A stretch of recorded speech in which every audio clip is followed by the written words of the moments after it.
Real quick, Shawn. I met Shawn in 2018. I think we were both working at Fox, and we kept in touch.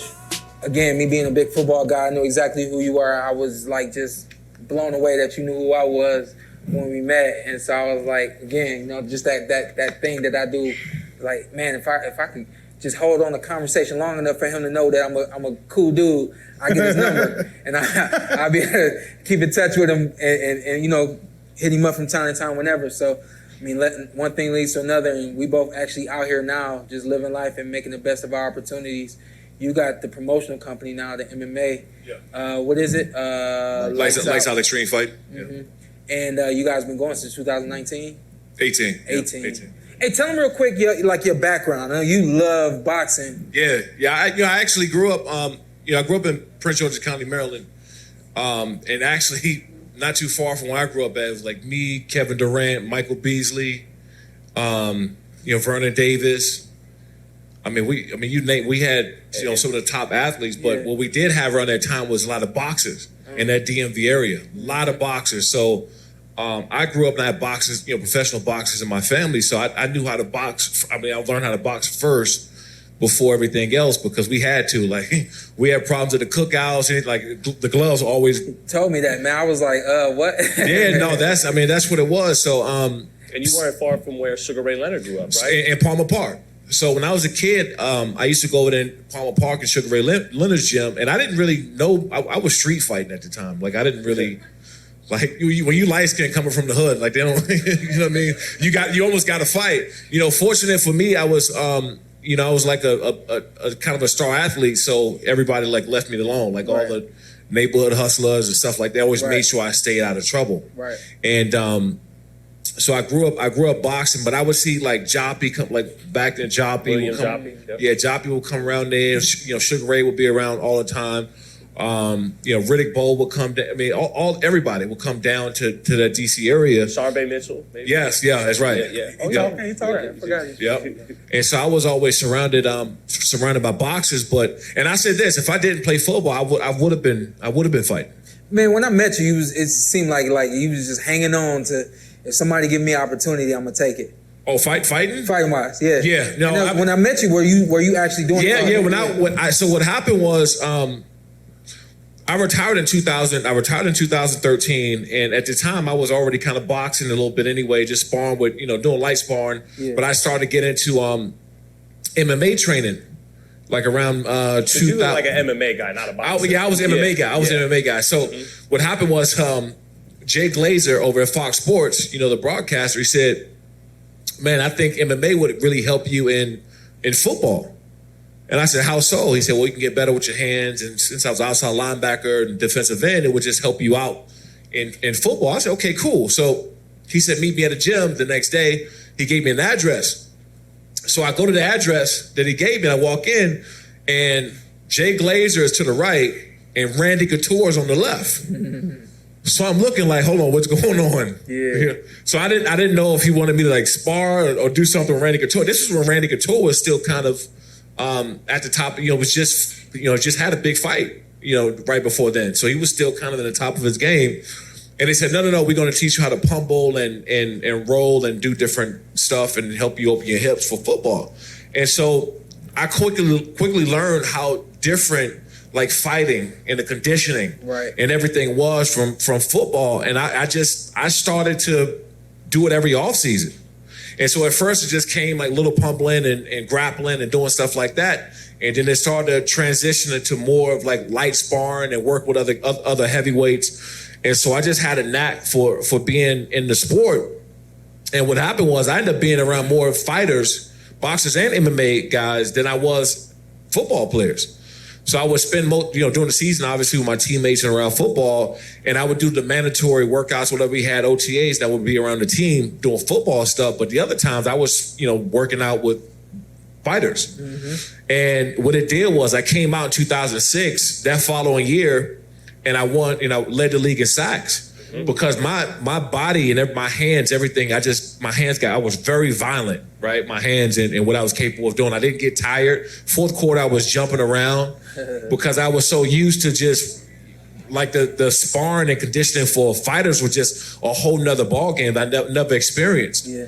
And so yeah, man, I actually was gonna take a fight when I retired, but at the time they wasn't paying. Were you going to fight James Harrison, the other outside line? He was training with Jay Glazer too. That's Kent State's own. See, they I had a bare knuckle fight. Told me about that. I told him not to do it. Yeah, I had a bare knuckle. I was just worried for his life. I was like, yeah, don't do it. No, you know what it was. You know what it was for me. It was more like I had enough of those for free. Yeah. Okay. You know, I had enough of those for. I was like, God, about time somebody paying me for this shit, right? So, and it was just a bad promotion, but guys just didn't follow through. The league actually fell apart like after 1 or 2 fights. It was bad, right? And I was also working with Bellator, right? Number 2 or 3 MMA league. And so we almost had a deal on the table, and they threw out a couple WWE guys, like Dave Bautista had a fight at the time, and we were talking about him, but we never got anything done. But what happened is that I found a local promotion, an MMA company in Burbank, California, and I was living in LA. And so one day, one of my close friends said, "Hey, let's go check out this MMA promotion." And I like fighting, so I'll watch 2 like roaches fight in the alley. Like I don't care. I just like fighting. Backyard stuff. I mean, I'll go to anything. If it's fighting, I'm going. And so I went to this MMA promotion. I saw what they were doing, and they had like 600-700 people there, and the promotion was done well. It was a nice promotion. And I went again a month and a half later in Burbank, and the same thing, 600-700 people there. And I went to them and said, "Hey, I want to basically, acquire and buy the league out and rebrand it as Lights Out." And so at the time when I was at Fox Sports, and so and by the way, this was we met when he I think was auditioning for PBC, right? I didn't have to audition. Oh, okay. Just go with auditioning and roll from there. He said you was auditioning. Yeah. Now, it's funny. But I was out there because okay. So you might have. I was there. They brought me. Okay, all right. So I wasn't far. He tried to make it seem. No, I had to front on everybody real quick. He tried to flex. He tried to flex real quick. Yeah, I had to front on everybody. No, he tried to let the league inside. But okay, so they did that day. They did have like Lennox Lewis and everybody was there. Okay, everybody. It was a bunch of people auditioning. Yeah, and so that's when I met Shawn. But around the same time, the UFC had left for ESPN. Oh right, yep, that was right around the same time. Yeah. And so I was shooting a herd one day, and I'd already had a marketing deck about my new league that I was going to launch. And so I went upstairs to the president and all the people I knew, and I didn't schedule a meeting or nothing because I knew if the door was open, they was going to see me and call me in anyway. And so I had this marketing deck in my hand, and he said, I said, "Hey, you guys just lost the UFC to ESPN. Are you looking to get back in the MMA?" And they said, "Yeah, we are actually looking at a couple of MMA companies." I slapped the marketing deck down on his desk. Funny you should say so. Like, yeah, I was like, by the way, I just so happen to have this shit in my hand, right? Cut the lights off. And then they said, "Okay, cool, I'll look at it." And so I remember going back downstairs in the parking garage, and they called me before I got in the car. They already called me to come back upstairs. And they said, "How soon can you guys have a fight?" And I said, about a month and a half, 6 to 8 weeks. They said, "Really that soon?" I said, "Yeah." We wasn't even ready to go yet. We didn't have shit together, to be honest. I just had this marketing deck, and we had a league that was already there that was in the process of getting rebranded.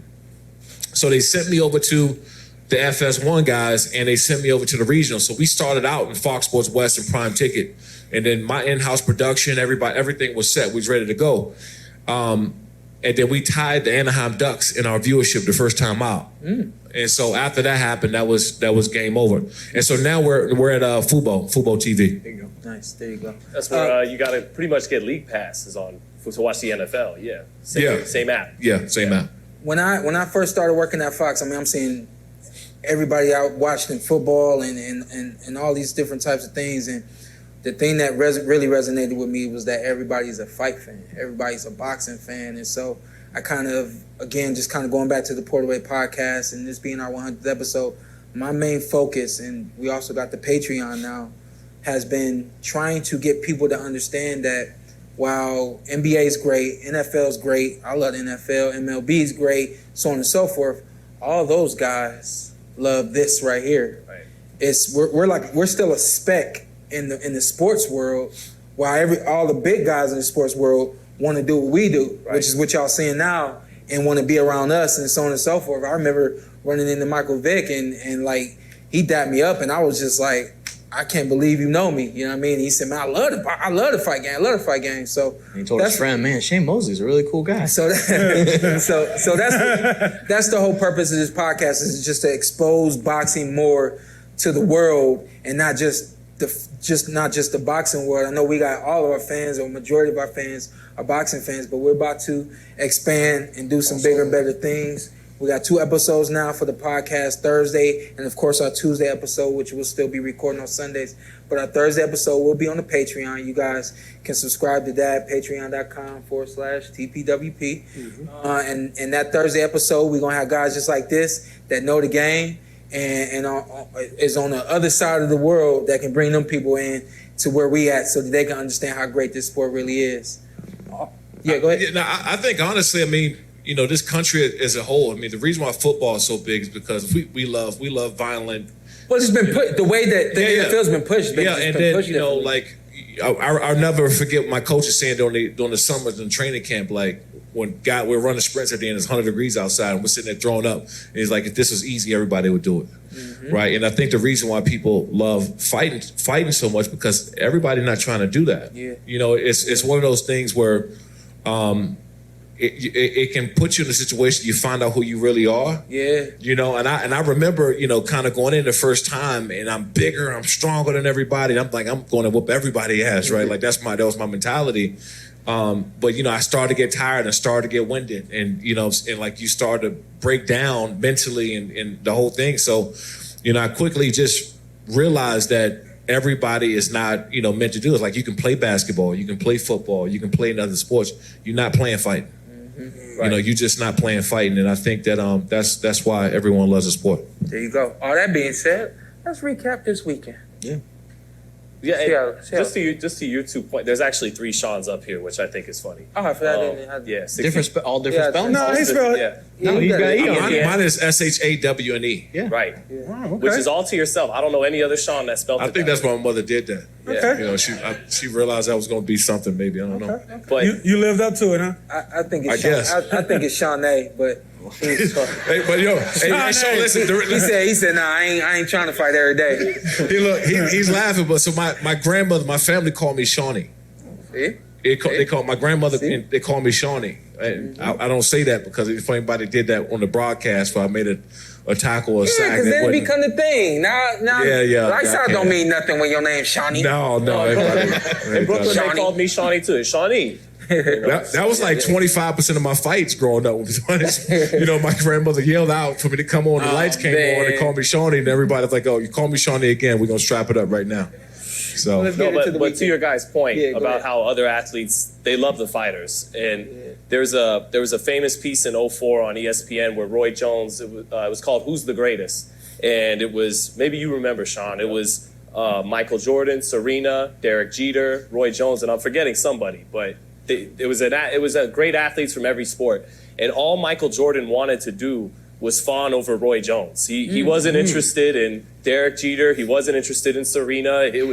Whatever the topic would go to, he goes, yeah, but Roy is really. So, you know, to speak to your guys' points, the other athletes have this huge respect. That's why they're all ringside at the fights, along with the celebrities. It's funny. It's a niche sport, but the people getting all the attention from the mainstream, the celebrities and the athletes, they love boxing. So it's not niche to them. I think me and Shawn was at a fight, and Madonna was sitting next to us. Oh, yeah. That was crazy. It got crazy with Shawn's wife, but, you know. Hey, man, Madonna. I got it back. I didn't like that. Right now. She might have been one of the You got a problem with Madonna? I got Tiki's back. Okay. I don't want no problem with Madonna. Get the weekend. Yeah. No. What? I said you want to grab a picture. We got a picture of the Gorman guys. I didn't think we were getting with lights out. No. No, you. I don't give a damn. Stay up here if you want. That's crazy. And you know it's another thing too. Like going back to like just the athletes. So we would go and travel, and we play a team. We would go 2 days before we play, right? So we got curfew and all this shit. So after our team meeting on Friday, the game on Sunday, if and we're there in a hotel on Saturday, so we used to like beg the coaches to make sure they got the fights on. That's what's up. Like we would have, so we would watch, if you had a fight, we would watch, Yeah. you know, in the hotels the night before the game, and so we would always make that happen.